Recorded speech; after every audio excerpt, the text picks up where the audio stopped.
back, everybody. Tuesday afternoon. I'm excited to be joined by a dear friend and the director of Americas for the Schranner National Institute, Miguel Guerrero. Miguel, thanks for joining me today. Appreciate it, Warren. I know we really been through it right now, but us at Schranner Negotiation Institute, pleasure to be a part of this. I've seen what you've been doing with the brick wall. I love good content, so thank you. Thank you for joining me, man. Tell everyone a little bit about Schranner National Institute, and then after that, I want to get into your background because we met in a different capacity prior to that. Absolutely. So, Schranner Negotiation Institute, we like to consider ourselves the global authority on negotiations. Really, what we're doing is we're doing organizational change and education all around the negotiation space. So, on a consulting platform, we operate with Fortune 500s, whether it's sales processes, procurement processes, contract management, vendor management, mergers and acquisitions. As you can imagine, negotiation kind of plays a role in every aspect of business. So we operate in that capacity. And then the coincide You side of didn't the mention business. marriage. You didn't mention Matt. No, personal. Exactly. And then the coincide side of the business is just education. So of course now, because of what's going on, virtual kind of events and learning is a huge aspect of what we do. But as you know, a lot of the things that we were doing were in-house workshops, conferences, and things of that nature. And we're rolling out a brand new e-learning platform, which is perfect for right now as well. That's awesome. And so give everyone a little bit about your background and what got you to Schranner. Yeah, so I am born and raised in New York. I always knew I was going to be in sales. I never thought a cubicle was the way I wanted to live. So I started off really doing a door-to-door type thing at a business supply company. From there, I worked my way up to a leadership position, and from there, I jumped into the IT space for a little bit. Figured I couldn't just jump in and not be that aware of it. So when I got this opportunity in a space as a salesperson at heart, where there really is no competition, it's more about visibility, brand, and marketing. I figured it was a great place to really plant some roots and grow in this opportunity. So, Yeah, it's also it's hard to hit quotas, and to as a salesperson, I've definitely been there myself. It's not easy. You always got a gun to your head, and you eat what you kill. So it's definitely difficult, and it's yeah.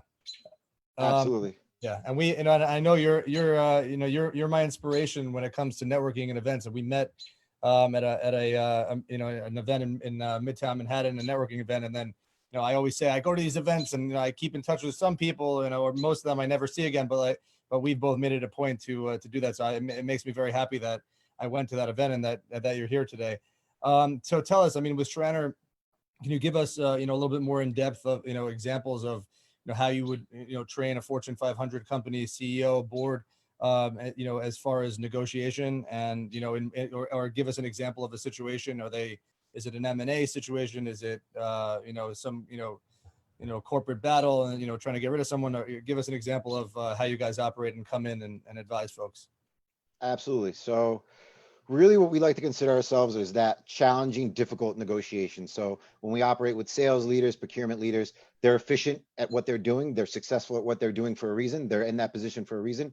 So we like to really focus on is that 5% where it's challenging, it's difficult, it's emotional, it's irrational. And something that I think all of us can kind of attribute now, regardless of what business aspect you're in, is procurement's kind of gone away from the relationship to more of the price, right?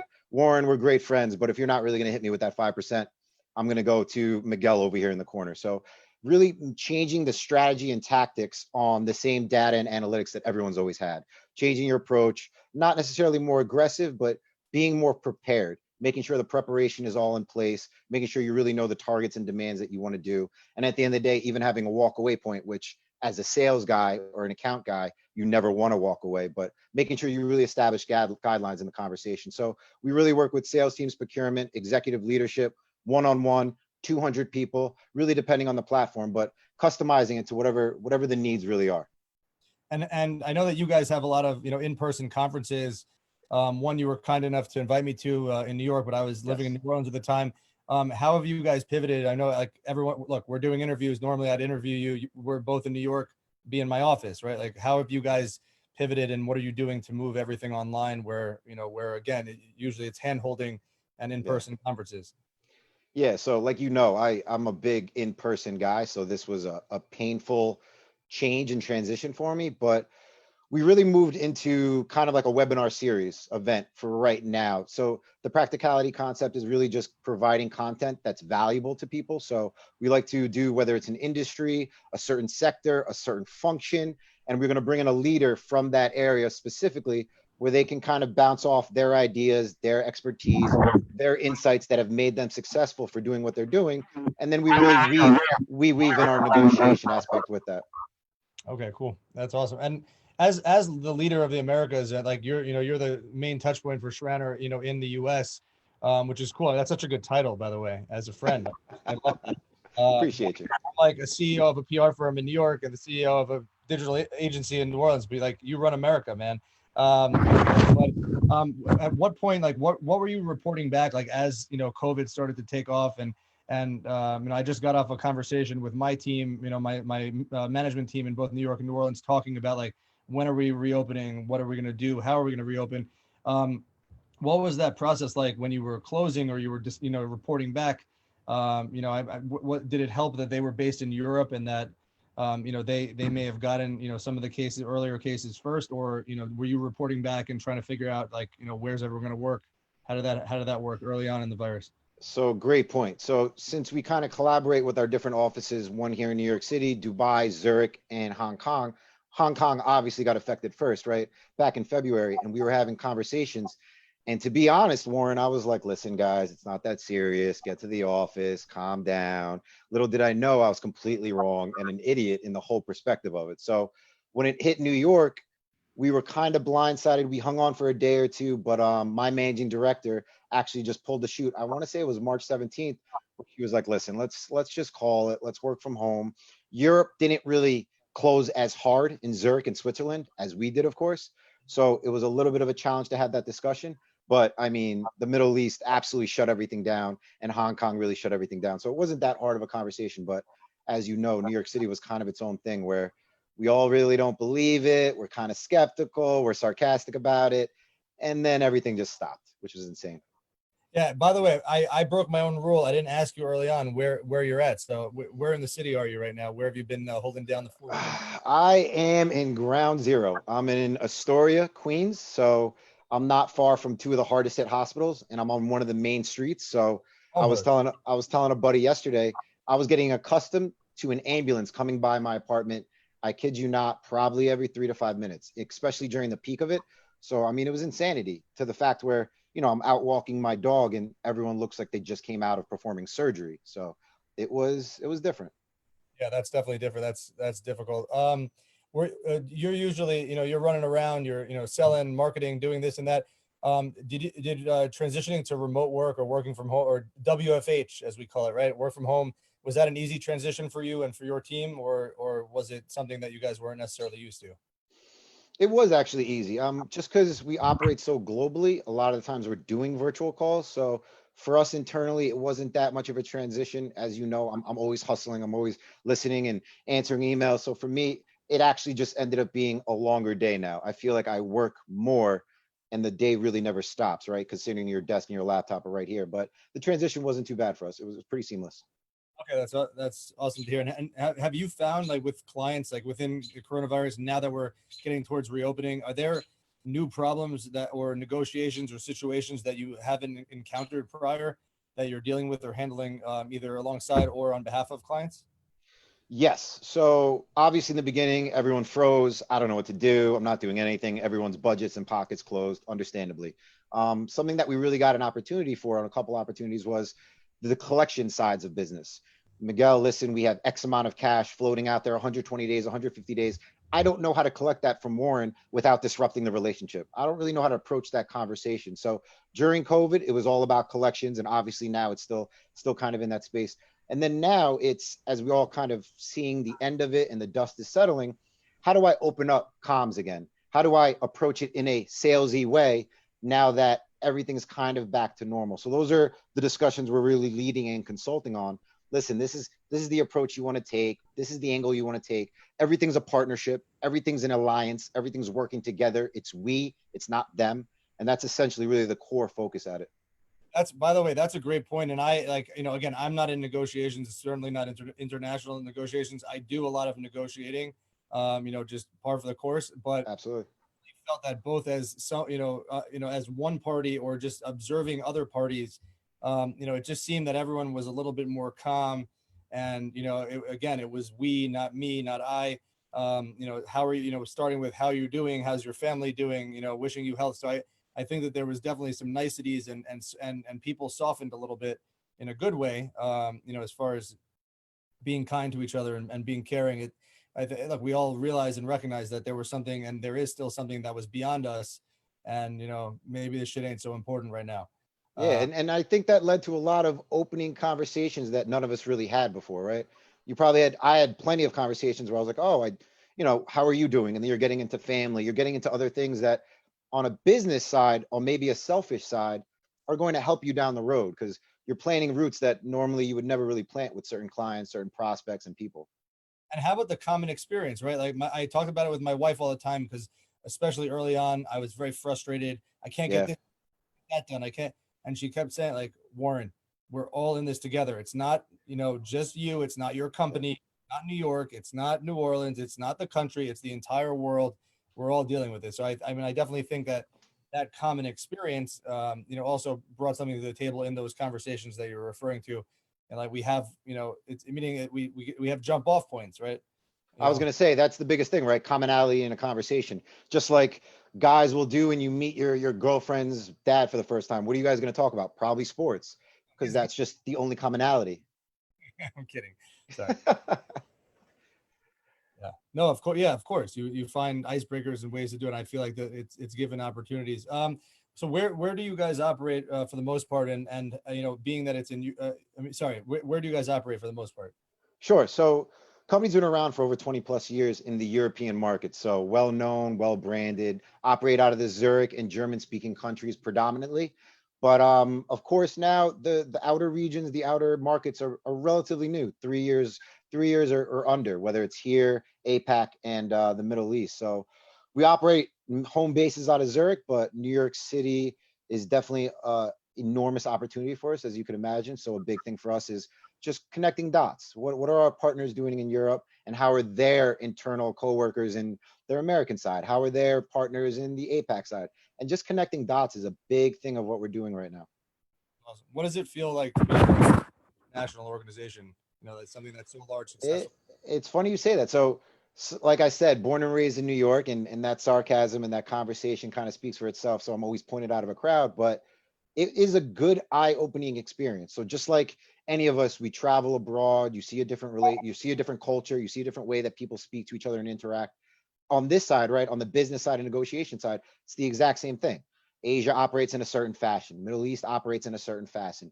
German, very straightforward, very intellectual property. This is the approach. A, B, and C is how we're going to do it. And then America, we're sarcastic. We're a little bit of this. We're a little bit of that. So every region is different. So for me, the biggest learning experience has been that. How do we all operate business wise, and how do we bring that together and collaborate? And how do those cultural differences play into or have to be removed out of a negotiation? I mean, they have to play a part, right? You can't really remove it. So what we like to do with our faculty globally is we love to have specialty to the region. So whether John Smith operates strictly in the Western European region, whether David only operates in the Middle East, et cetera, we like to have people really positioned efficiently and know the relationship and the culture so they can speak and teach that much better. Because although we have Schranner concept, right, which is our idea, our method, our concepts, still you have to apply it in a different fashion depending on your audience. So it's definitely been important to have different faculty members from different regions to speak to it accordingly. So that's fascinating, and I think it's super important. I remember in talking about in certain negotiation classes, and approaching one culture very differently, and approaching another one where everyone has to be equal, level chairs, so that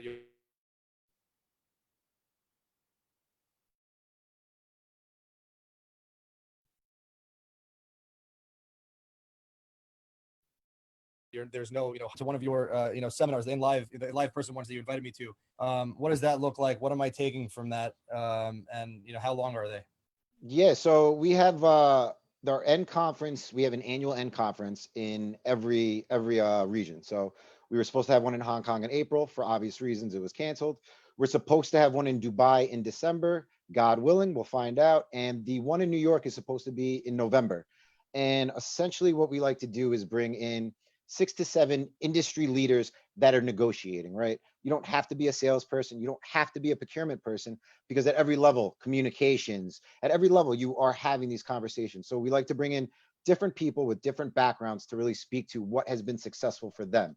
Because no matter what we found out throughout this experience in the last 20 plus years is everyone has operated in a different fashion. But how can you take something from Warren that has worked for him and let me apply it to myself? So a big thing for us when we bring in 125 plus leaders from different industries to hear these conversations is, how can I have absolute takeaways, absolute applicable takeaways, not necessarily a hoorah speech, an inspirational Tony Robbins, go get them, work hard, all that nonsense. I get it, and it has its place, but we really like to have people that have done it.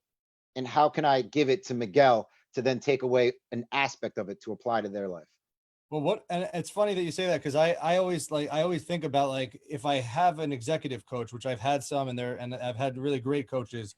Does the coach, are they making me do that, or is it me co-opting that idea or working that idea out that I already had, and then am I pushing it? And if that brought that to my attention, because if you're not rah rah rah coaching them, are you just easing it into their minds and making it a part of their toolkit?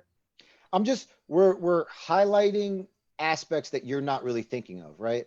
Like a big piece of what Schranner does is preparation. And I don't mean coming to the table with 3 post-its and hitting on a couple key points, or having a huge pamphlet with 75 pages of data and analytics. For us, the sales process is the sales process, and you've already established your value. When you sit down to have a negotiation, you're past that discussion. Right now, we're talking about terms. We're dictating the length. We're dictating duration, the pricing structure. So for us, it's really giving you an idea or an approach that you might not have done. Maybe you did one of them, but how do I make it a cohesive conversation? How do I A to Z know exactly what to do step to step? If Warren says this, I do this, and etc. So it's not exactly an overwhelming inspirational conversation. It's really something that everyone can hear to. All right, these are the pinpoints that you're having on a daily basis. This is something that's effective for it. Oh, okay. I didn't think of it that way. Yeah, that makes a lot of sense. So as far as I want to talk about, since you transitioned from sales to marketing and doing a bunch of other stuff, being the director of Americas, what's your day to day like? A little bit of everything. So Now, work from home. Sorry to interrupt you. oh yeah, no, no problem. I'm still waking up early. I think a big thing for me in the beginning was the time management aspect. So I need to make sure I wake up early. I'm a little bit of a gym rat, and the gym being closed kills me. So I'm doing jailhouse workouts. I'm running up the stairs, something to get my mind clear in the morning. And I'm up and running by 7 o'clock, because since we are a global company, I'm responding to emails with different aspects of our business elsewhere. But it's everything from the simple sales outreach to managing relationships, making new content, as you know, with the brick wall. A big thing for us right now is how can we do a different content? How can we provide information that's valuable that people actually want to listen to? And then, yeah, the building different marketing strategies for us. What are we doing on different social media platforms? We have a global newsletter that we like to give to our entire alumni. If you've ever been in our system for anything, come to a workshop, apply for something, we like to just provide good content, valuable content. And then the other aspect is of course, managing the relationships internally, like all of us do. What are you guys doing in APAC that we're not doing here? Oh, you guys are doing that in Dubai? That's a great idea. And as simple as that. So I'm living on virtual calls, as I'm sure you are. I'm living in front of a screen. Absolutely. Yeah, I know. Some of my staff members that helped me with this were like, do you really want to do a Zoom again? Like what? Yeah.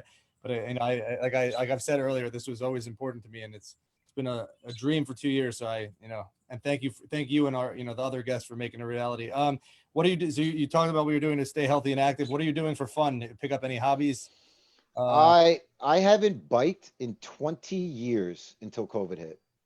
To the point where I was like concerned, can you still ride a bike after 20 years? But you can. So I got a bike, and that has been kind of my, mental getaway.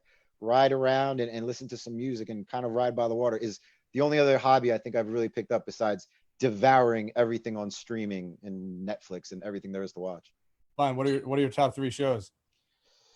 Ozarks is incredible. Loved it. I mean, I'm not gonna lie. I rewatched Sopranos. I challenge anyone that watched Sopranos at a young age to rewatch it in your older age. You'll appreciate it so much more. And then I rewatched Breaking Bad. Those are probably the 3 biggest ones that I watched recently because I'm a big fan of Breaking Bad. What about you? I watched Ozark. I rewatched Sopranos about 2 years ago, and I give you credit because that is a mighty time commitment. I Yes. that is that's thick. And I've been watching some couple comedies here and there, and I am I'll admit publicly that I'm a fan of Bravo's Below Deck. So when we have 2 kids at home, so whenever I can watch people in the Caribbean or the Mediterranean or Thailand in those beautiful waters, and they're chilling and having a good time. Well, they're working their ass off, but having a good time. That's my mental escape. I respect the honesty, Warren. I really do. Yeah, I watched Bravo. I told you where to go. There we go. So yeah, to leave us with, where can we find you? Both Miguel and Schranner, on any channel, all the channels, wherever you want to be found. Absolutely. So Schranner Negotiation Institute, it's essentially that's the handle. We're on LinkedIn, we're on Twitter, we're on Facebook, we're on Instagram. We are www.schranner.com. And yeah, please feel free to reach out to me, Miguel Guerrero at schranner.com. I really appreciate the time, Warren. Yeah, and I appreciate you, and I must give you credit. You are one of the most I think I'm pretty active on social, but I think you're more active, and you're always pumping out great content. So I recommend that everyone follow you on LinkedIn and and all the other channels. But thank you, Miguel. Thank you so much for joining me, and happy Tuesday to everyone. Thank you, sir. Take